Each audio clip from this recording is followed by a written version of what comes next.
अगर आप भी लेना चाहते हैं देश दुनिया की तमाम जानकारी तो आज ही सब्सक्राइब करें हमारे चैनल को। साथ ही नीचे दिए बेल आइकन को जरूर दबाएं ताकि हर अपडेट आप तक पहुंच सके।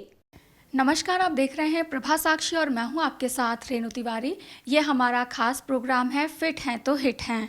आज हम इस प्रोग्राम में बात करेंगे कि बॉलीवुड में कई लोगों को बहुत ज़्यादा कैंसर जैसी जो प्रॉब्लम है वो हो रही है। इसके पीछे आखिर क्या कारण है। एक रिसर्च में साबित हुआ है कि भारत में कुछ प्रदेश ऐसे हैं जहां पर सबसे ज़्यादा कैंसर के मरीज पाए जाते हैं। तो इन्हीं पर हम बातचीत करने के लिए आए हैं। हमारे साथ हैं cancer specialist doctor Dinesh Singh, जो बताएंगे इस विषय पर विस्तार से। सर, बहुत बहुत स्वागत है आपका प्रभा साक्षी में।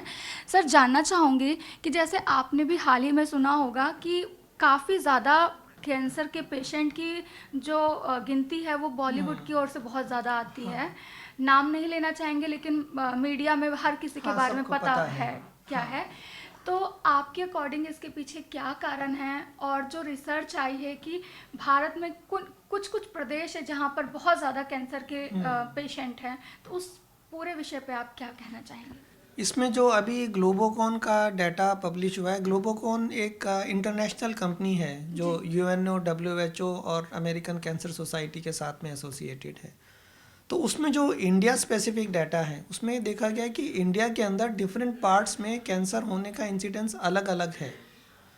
उसमें जिस एरिया में सबसे ज़्यादा कैंसर इंडिया में पाया गया है वो एक मिज़ोरम का जो एरिया है, नॉर्थ ईस्ट का जो एरिया है, वहाँ पर सबसे ज़्यादा कैंसर पाया गया है। और जो सबसे कम कैंसर पाया गया है वो जो हमारी जो रूरल एरिया हैं, जैसे महाराष्ट्र में बार्शी करके एक रजिस्ट्री है, रूरल रजिस्ट्री, वहाँ पर कैंसर जो है वो बहुत कम है। और उसके जो फिर बाद में इस बारे में देखा गया है कि क्यों ऐसा हो रहा है, तो ये देखा गया है कि नॉर्थ ईस्ट के उन एरियाज़ के अंदर जो लाइफस्टाइल है उसके अंदर टोबैको अल्कोहल का यूज़ उनका ज़्यादा है। और दूसरा ये है कि वहाँ पर जो हेल्थ केयर रिलेटेड फैसिलिटीज़ हैं वो बहुत कम है as compare to other parts of India. तो इस वजह से भी वहाँ पर जो है वो एडवांस स्टेजेस के अंदर पता लग रहा है। तो ये रिसर्च सर इस बेस पे हुई है कि जहाँ पे स्मोक और ड्रिंकिंग की मात्रा ज़्यादा है और मतलब मेडिकल फैसिलिटीज़ कम है, तो इस बेस पे ये रिसर्च हुई है। नहीं, बेसिस तो ये था कि इंडिया में डिफरेंट एरियाज़ में कैंसर रजिस्ट्रीज सेटअप हैं। जो वहाँ पे जो लोग कैंसर का इलाज कराने आते हैं उनका डाटा कलेक्ट किया जाता है। उसको पूरा इंडिया लेवल पर और वर्ल्ड लेवल के ऊपर कोलेट करते हैं। उसमें से सॉफ्टवेयर के हिसाब से उसमें जो डुप्लीकेशन है, जैसे मान लो कोई दूसरी स्टेट का पेशेंट है और वो दिल्ली में आकर के अपना इलाज करा रहा है, तो उसको कहाँ काउंट किया जाएगा, या दो जगह अगर वो 4 हॉस्पिटल में दिखाया है उसने, तो वो डुप्लीकेशन तो नहीं हो रहा है। तो वो सारा सॉफ्टवेयर से डुप्लीकेशन को एक्सक्लूड किया जाता है और उसको जो एनालिसिस किया है उसमें ये डाटा निकल करके सामने आया है। नॉर्थ ईस्ट के अंदर जो इंसिडेंस है वो इतना ज़्यादा मिला है कि हर 4 या 5 इंसान में से एक इंसान को कैंसर होने की संभावना है अगर हम लोग 74 एज तक लेके चलते हैं। और वही जो इंसिडेंस है जो महाराष्ट्र में जो बार्शी का जो एरिया है वो कम हो करके 17 या 20 में से केवल एक इंसान को होगा।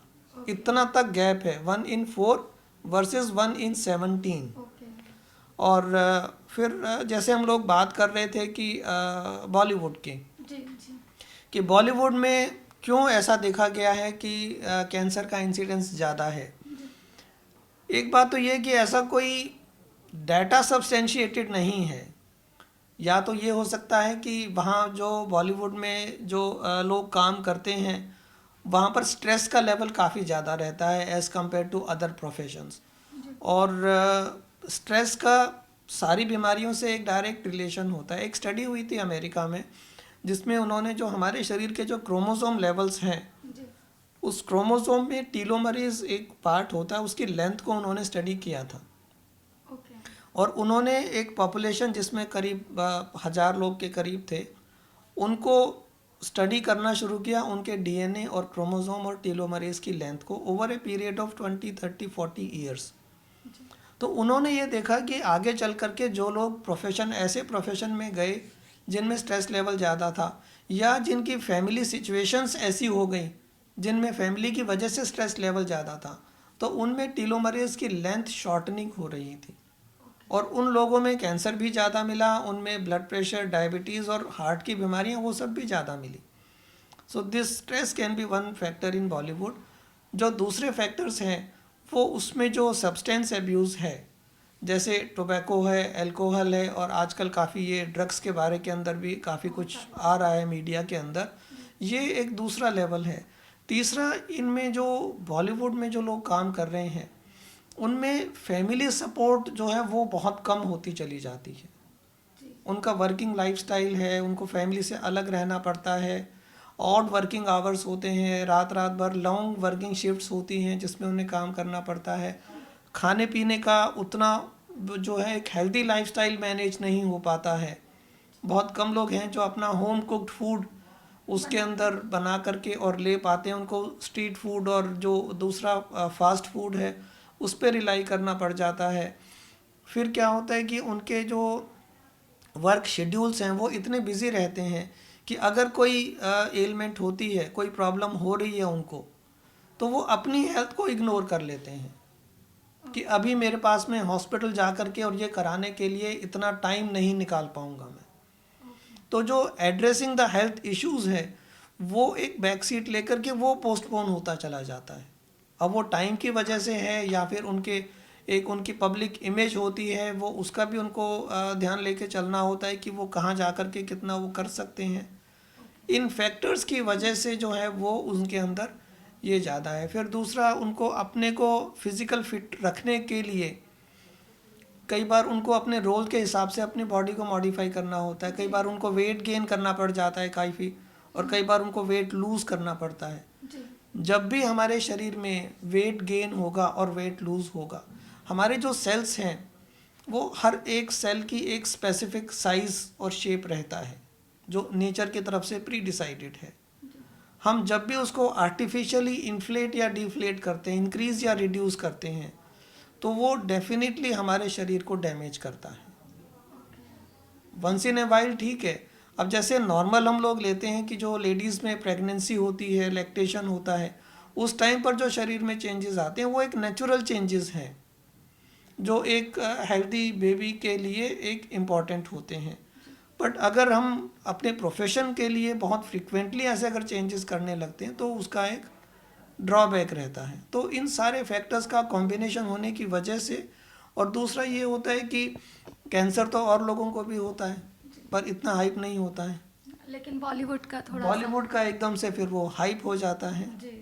तो जस्ट मेरे को अभी एक वो याद आ गया, अभी व्हाट्सएप के ऊपर एक अभी मैसेज मैंने पढ़ा था कि एक पर्टिकुलर हीरोइन का नाम ले करके कि उन्होंने अपने किचन गार्डन में बैंगन उगा करके उसकी सब्जी बनाई। तो ये एक इतना बड़े न्यूज़ हो जाती है। तो इसलिए वो भी है कि लोगों को याद भी रहता है, लोग कोरिलेट भी करते हैं उस चीज़ को। सर, कहीं ना कहीं भारतीय समाज में एक तरह से जो सिनेमा है वो लोगों के दिमाग पे बहुत छाप छोड़ता है।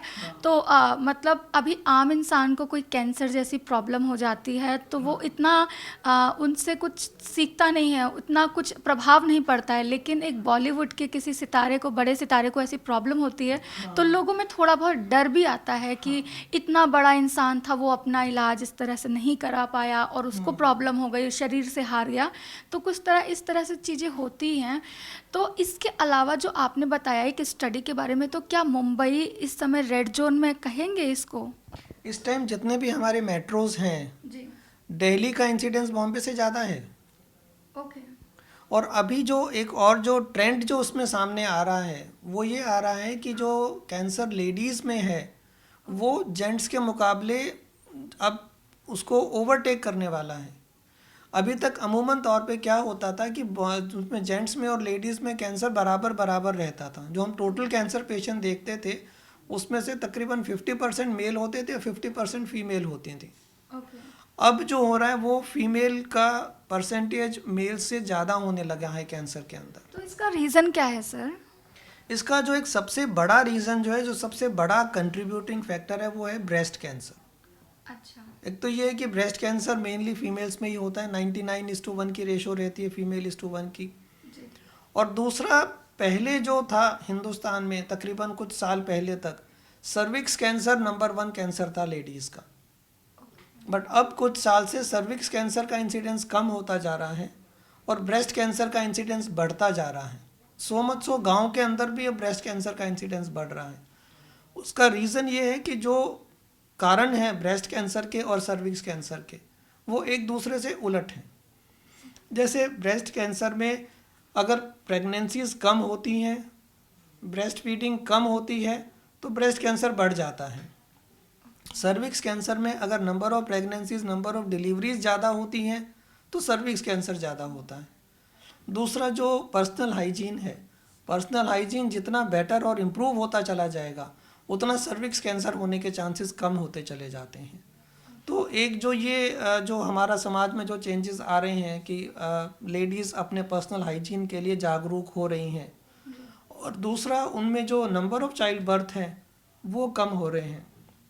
एक और फैक्टर रहता है कि age at first child birth, वो जितना कम होता है सर्विक्स कैंसर होने का चांस उतना ज़्यादा होता है। पहले जैसे चाइल्ड मैरिज होती थी और टीन एज के अंदर भी प्रेगनेंसीज होती थी, और अधिकतर मोस्ट ऑफ दी लेडीज़ में जब तक 20 ईयर्स पहुंचने से तक उनके बच्चे हो जाते थे। It used to be earlier. तो वो ट्रेंड चेंज हो रहा है। उसकी वजह से जो सर्विक्स कैंसर का इंसिडेंस है वो हमारे यहाँ पे अब कम होता जा रहा है पूरे वर्ल्ड ओवर में। लेकिन ब्रेस्ट कैंसर जो पहले जो इसकी एक एवरेज थी, टोटल जो कैंसर्स का तकरीबन 18 से 20% होता था, आज ये बढ़ करके 27% हो चुका है। तो इसकी वजह से women are getting more cancer than man. तो ब्रेस्ट कैंसर की वजह से ही इंक्रीज हो रही हैं चीज़ें। तो क्या कुछ और भी कहता है ये स्टडी जो केसेस हुई है, रिसर्च हुई है, तो क्या इसमें कुछ और पॉइंट्स निकल के आए हैं मतलब कैंसर से रिलेटेड? इसके अंदर जो बाकी पॉइंट तो ये हैं कि हम इसके हिसाब से जो हमारी हेल्थ केयर फैसिलिटीज़ हैं वो उसकी प्लानिंग के लिए स्टडीज़ बहुत इंपॉर्टेंट होती हैं। जो नॉर्थ ईस्टर्न स्टेट्स में जहाँ पर कि कैंसर के इंसिडेंस ज़्यादा हैं, वहाँ पर हमारी हेल्थ केयर फैसिलिटीज़ कम हैं। अब इस तरफ गवर्नमेंट भी ध्यान दे रही है और प्राइवेट सेक्टर में भी वहाँ पर हॉस्पिटल्स और हेल्थ केयर इम्प्रूव हो रहे हैं, वो बेटर है। तो हमारा जो allocation of health care resources है, हम वो प्लान आउट कर सकते हैं कि हम लोग जो है वो ग्राउंड लेवल तक उनको पहुँचा सके, ताकि लोग अर्ली अपने आप को डायग्नोज करवा के ट्रीट करवा सकें। सर, ये तो एक अच्छी पहल है। थोड़ा शुरुआत भी होगी उन एरियाज़ में भी जहाँ पे अभी मेडिकल कैंसर ही क्या, कुछ एरियाज़ तो ऐसे भी हैं सर जहाँ पे एक नॉर्मल गवर्नमेंट हॉस्पिटल भी नहीं है। तो ऐसी बहुत सारी चीज़ें हैं।